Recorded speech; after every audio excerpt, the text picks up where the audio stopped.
پردے اور حجاب کے متعلق اللہ تعالیٰ نے قرآن مقدس میں مختلف مقامات پر اس کا ذکر فرمایا ہے، اور اللہ تعالیٰ کے حکم کو ماننا تمام مسلمانوں کے لیے فرض بن جاتا ہے، اور اس کا جو انکار کرے، بائیکاٹ کرے اور اللہ کے حکم کو عمل میں لانا پسند نہ ہو تو ایسے لوگ مسلمان نہیں رہتا، اسلام سے خارج ہو جاتا ہے۔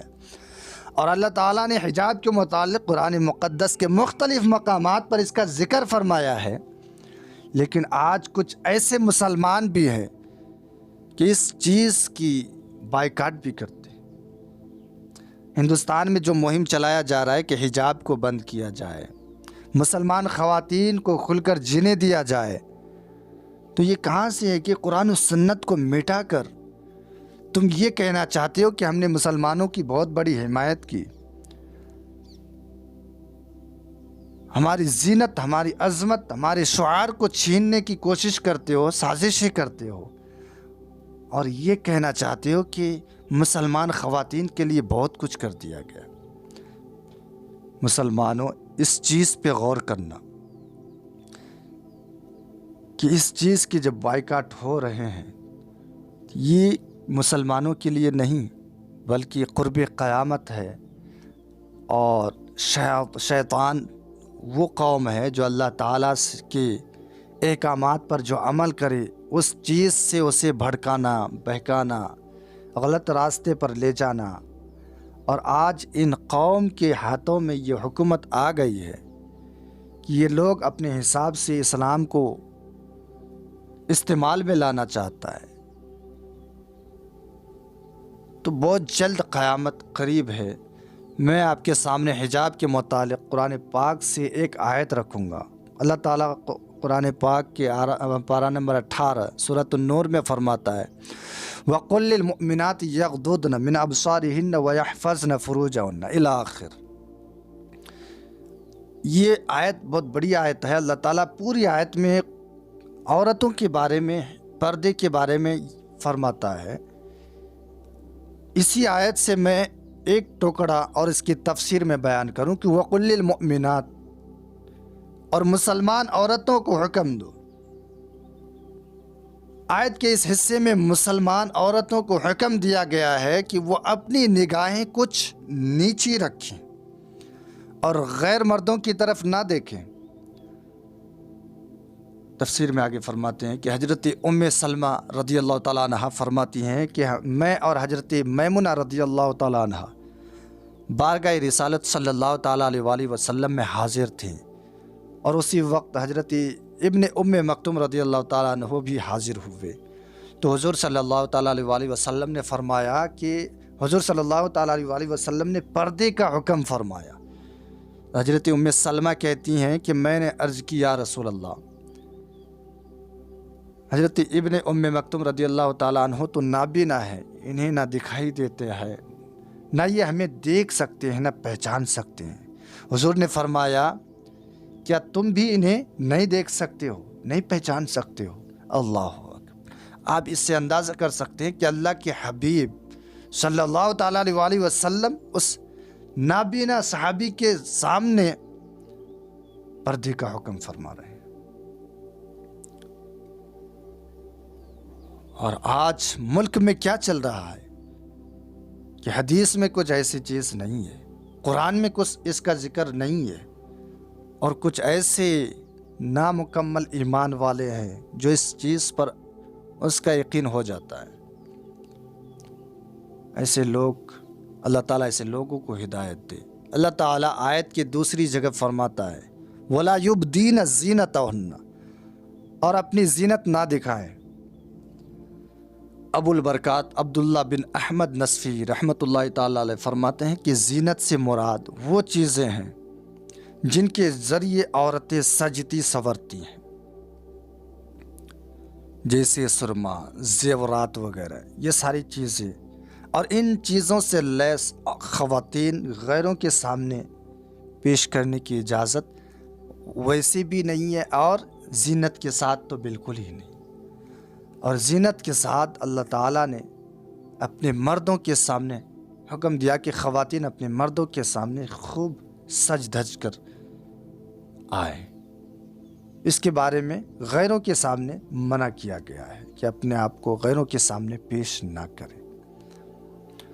اور معلوم ہے حضرت خاتون جنت فاطمہ زہرا رضی اللہ تعالیٰ عنہا، یہ پوری امت کو معلوم ہے کہ خاتون جنت رضی اللہ تعالیٰ عنہا کا پردہ کیا تھا، کس طرح سے اس نے اپنے آپ کو جو ہے انہوں نے چھپائے رکھے۔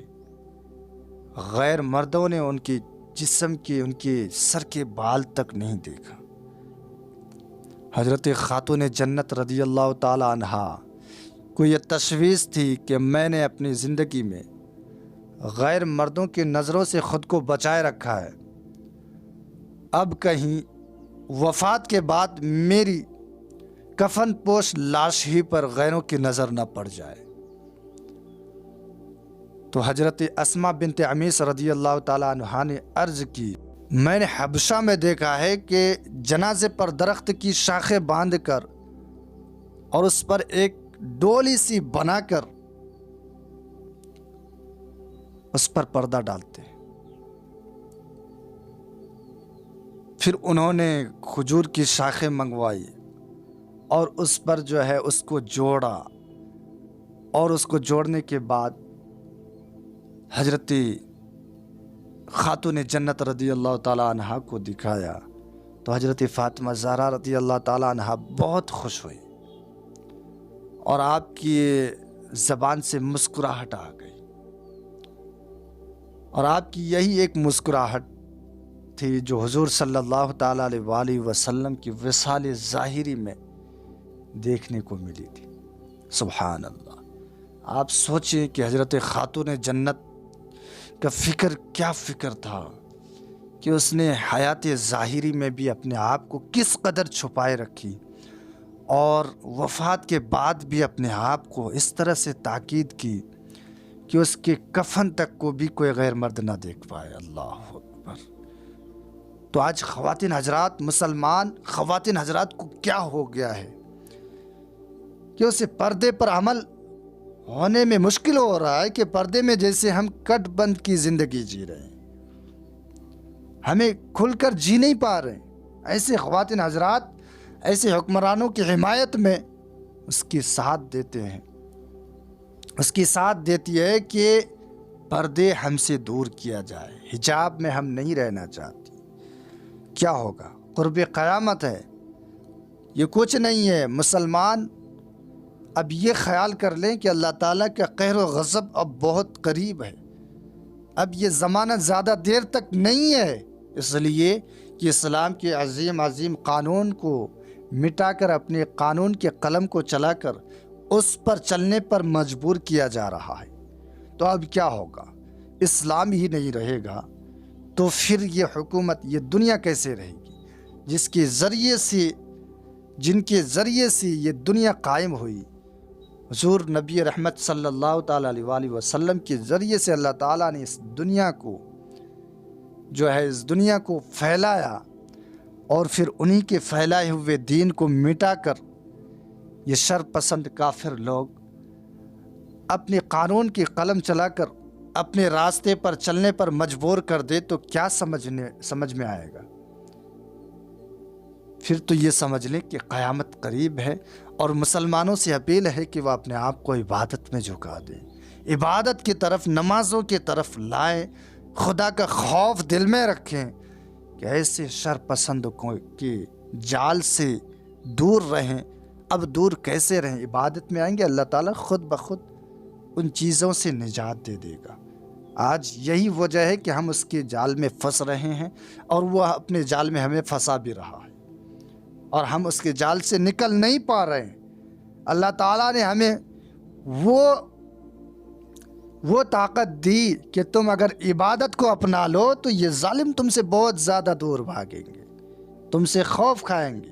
لیکن مسلمان اپنے اعمال کو عبادت سے خالی کر رکھا ہے، تو پھر ان ظالموں کے شکنجے میں پھنسنا تو ہے ہی۔ یہ ایک سزا کے طور پر ہے، اللہ تعالیٰ نے یہ ایک سزا کے طور پر ان بندوں کے لیے جو عبادت سے غافل ہے، ایک سزا کے طور پر دیا جا رہا ہے۔ تو پھر فکر اللہ تعالی ہم سب کو ہدایت دے کہ اپنی عبادت کی طرف جھکنے والا بنائے، برائیوں سے بچائے، اور اسلام کے اس عظیم شعار کو ہم سے یہ کافر چھین نہ پائے۔